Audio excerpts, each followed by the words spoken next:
നമസ്കാരം. നമ്മളെല്ലാവരും ജീവിതത്തിൽ ഒരിക്കലെങ്കിലും മാനസിക പിരിമുറുക്കം അനുഭവിച്ചിട്ടുണ്ടാകും, അല്ലേ? ആധുനിക ജീവിതം ഒരുപാട് സൗകര്യങ്ങൾ തരുമെങ്കിലും കൂടെ കുറേ ടെൻഷനുകളും കൊണ്ടുവരുന്നുണ്ട്. അപ്പോ ഈ മാനസിക സമ്മർദ്ദത്തിൽ നിന്ന് എങ്ങനെ മുക്തരാവാം, എങ്ങനെ സമാധാനത്തോടെ ജീവിക്കാമെന്ന് നമുക്കൊന്ന് നോക്കാം. നമ്മൾ ഇന്ന് ചർച്ച ചെയ്യാൻ പോകുന്നത് പണ്ഡിറ്റ് ശ്രീരാം ശർമ്മ ആചാര്യയുടെ വളരെ പ്രശസ്തമായ ഒരു പുസ്തകത്തെക്കുറിച്ചാണ്. നമ്മുടെ ജീവിതത്തെ തന്നെ മാറ്റിമറിക്കാൻ ശക്തിയുള്ള ചില ഉൾക്കാഴ്ചകളാണ് ഈ പുസ്തകം നമുക്ക് നൽകുന്നത്. നമുക്കതിലേക്ക് കടക്കാം. അപ്പോ നമ്മൾ 6 ഭാഗങ്ങളിലൂടെയാണ് കടന്നുപോകുന്നത്. ഇന്നത്തെ കാലത്തെ ടെൻഷൻ എന്താണെന്ന് മനസ്സിലാക്കി അതിന്റെ കാരണങ്ങൾ കണ്ടെത്തി സമാധാനത്തിനുള്ള വഴി കണ്ട് അവസാനം ആ ശക്തി നമ്മുടെ ഉള്ളിൽ തന്നെയാണ് എന്ന് തിരിച്ചറിയുന്ന ഒരു യാത്രയാണിത്. ശരി, അപ്പൊ നമുക്ക് ആദ്യത്തെ ഭാഗത്തേക്ക് കടക്കാം. നിങ്ങൾ എപ്പോഴെങ്കിലും ചിന്തിച്ചിട്ടുണ്ടോ, ശാസ്ത്രവും സാങ്കേതികവിദ്യയും ഇത്രയധികം വളർന്നിട്ടും എന്തിനാണ് നമ്മൾ മനുഷ്യർക്ക് പണ്ടത്തേക്കാൾ കൂടുതൽ മാനസിക സമ്മർദ്ദം അനുഭവിക്കേണ്ടി വരുന്നത്? ഇതൊരു വലിയ വിരോധാഭാസമാണ്, ശരിയല്ലേ? നമ്മുടെ പൂർവികരുടെ കാര്യമൊന്ന് നോക്കൂ. അവരുടെ ജീവിതം ലളിതമായിരുന്നു. അവർക്ക് ഒരുപാട് സൗകര്യങ്ങളൊന്നും ഇല്ലായിരുന്നിരിക്കാം, പക്ഷെ ഉള്ളിൽ സമാധാനമുണ്ടായിരുന്നു. എന്നാൽ ഇന്നത്തെ നമ്മുടെ അവസ്ഥയോ? ഈ കൃത്രിമ ജീവിതശൈലി കാരണം നമ്മൾ എപ്പോഴും ഉത്കണ്ഠയിലും ഭയത്തിലുമാണ്. അതുകൊണ്ടുതന്നെ പുതിയ പുതിയ രോഗങ്ങളും നമ്മളെ പിടികൂടുന്നു.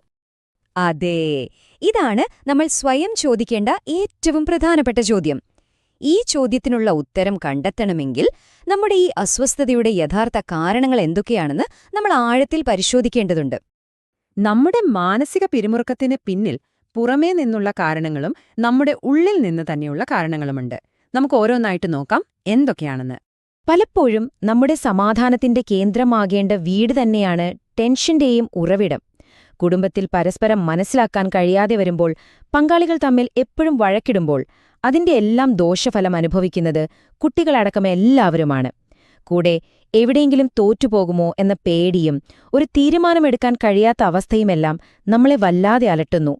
എന്നാൽ പുറമേയുള്ള പ്രശ്നങ്ങളെക്കാൾ വലുതാണ് പലപ്പോഴും നമ്മുടെ ഉള്ളിലുള്ള പ്രശ്നങ്ങൾ. കഴിഞ്ഞുപോയ കാര്യങ്ങളെക്കുറിച്ച് ഓർത്ത് വിഷമിക്കുന്നതുകൊണ്ട് എന്തെങ്കിലും കാര്യമുണ്ടോ?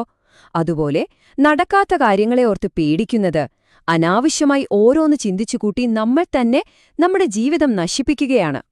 നമ്മൾ സ്വയം ഉണ്ടാക്കുന്ന കെണികളാണിത്. ഇനി നമ്മൾ കാണാൻ പോകുന്നത് വളരെ പ്രധാനപ്പെട്ട ഒരു കാര്യമാണ്.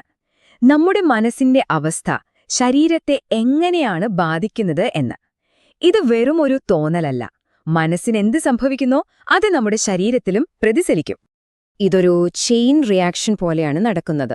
ആദ്യം മനസ്സിൽ ടെൻഷൻ വരുന്നു. ഇത് നമ്മുടെ ശരീരത്തിലെ എനർജി അല്ലെങ്കിൽ ജീവശക്തിയെ മുഴുവൻ ഊറ്റിക്കളയുന്നു.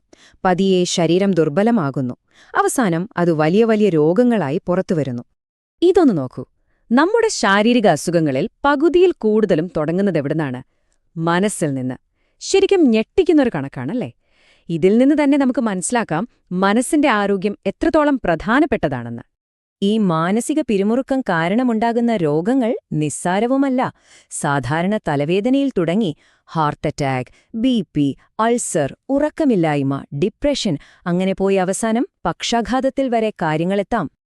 ഓക്കെ, നമ്മൾ ഇത്രയും നേരം പ്രശ്നങ്ങളെക്കുറിച്ചാണ് സംസാരിച്ചത്. അതുമാത്രം പോരല്ലോ, ഇനി ഏറ്റവും പ്രധാനപ്പെട്ട ഭാഗത്തേക്ക് കടക്കാം. എങ്ങനെ ഈ ടെൻഷനിൽ നിന്ന് പുറത്തുവരാം? സമാധാനത്തിലേക്ക് നമ്മളെ നയിക്കുന്ന വഴികൾ എന്തൊക്കെയാണ്? നമുക്ക് നോക്കാം.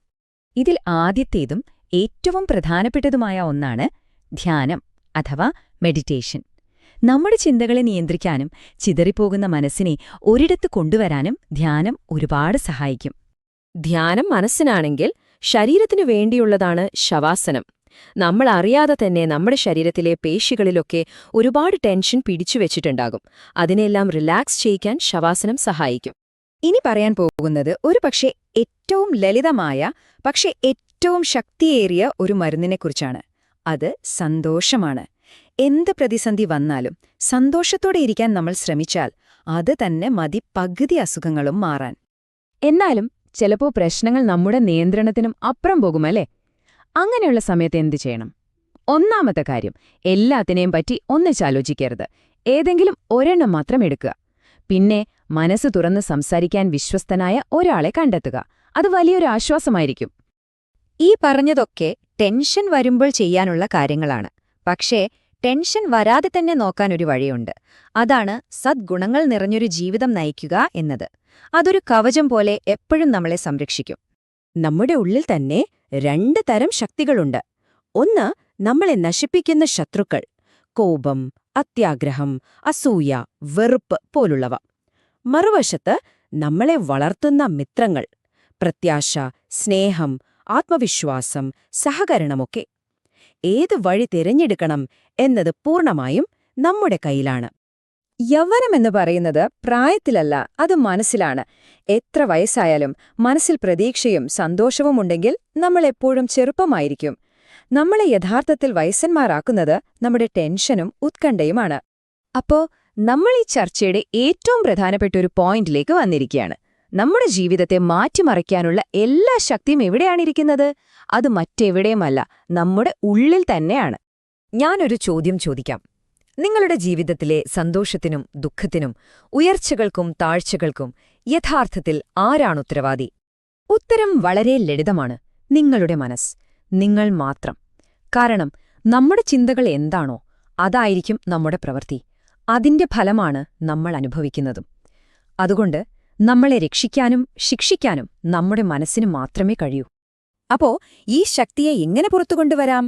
നിങ്ങളുടെ ഉള്ളിലെ കഴിവുകളെ ഉണർത്തുക, മനസ്സിനെ ഒരു കാര്യത്തിൽ കേന്ദ്രീകരിക്കാൻ പഠിക്കുക, എത്ര തവണ വീണാലും തളരാതെ എഴുന്നേൽക്കുക. മറ്റുള്ളവരെന്തു പറയുന്നു എന്ന് നോക്കി വിഷമിച്ചിരിക്കരുത്. കാരണം നിങ്ങളുടെ ജീവിതം മാറ്റേണ്ടത് നിങ്ങൾ തന്നെയാണ്. അവസാനമായി ഏറ്റവും ലളിതമായൊരു നിയമം, ഒരുപക്ഷെ നമ്മുടെ ഒരുപാട് പ്രശ്നങ്ങൾക്കുള്ള ഒരു പരിഹാരവും ഇതായിരിക്കാം. മറ്റുള്ളവർ നമ്മളോട് എങ്ങനെ പെരുമാറണം എന്ന് നമ്മൾ ആഗ്രഹിക്കുന്നുവോ അതുപോലെ നമ്മൾ അങ്ങോട്ട് പെരുമാറുക. നമ്മൾ സ്നേഹം കൊടുത്താൽ നമുക്ക് സ്നേഹം തിരികെ കിട്ടും, ബഹുമാനം കൊടുത്താൽ ബഹുമാനം കിട്ടും. വളരെ സിമ്പിളല്ലേ? ഇതിലൂടെ നമ്മുടെ ജീവിതത്തിൽ സന്തോഷവും സമാധാനവും നിറയും.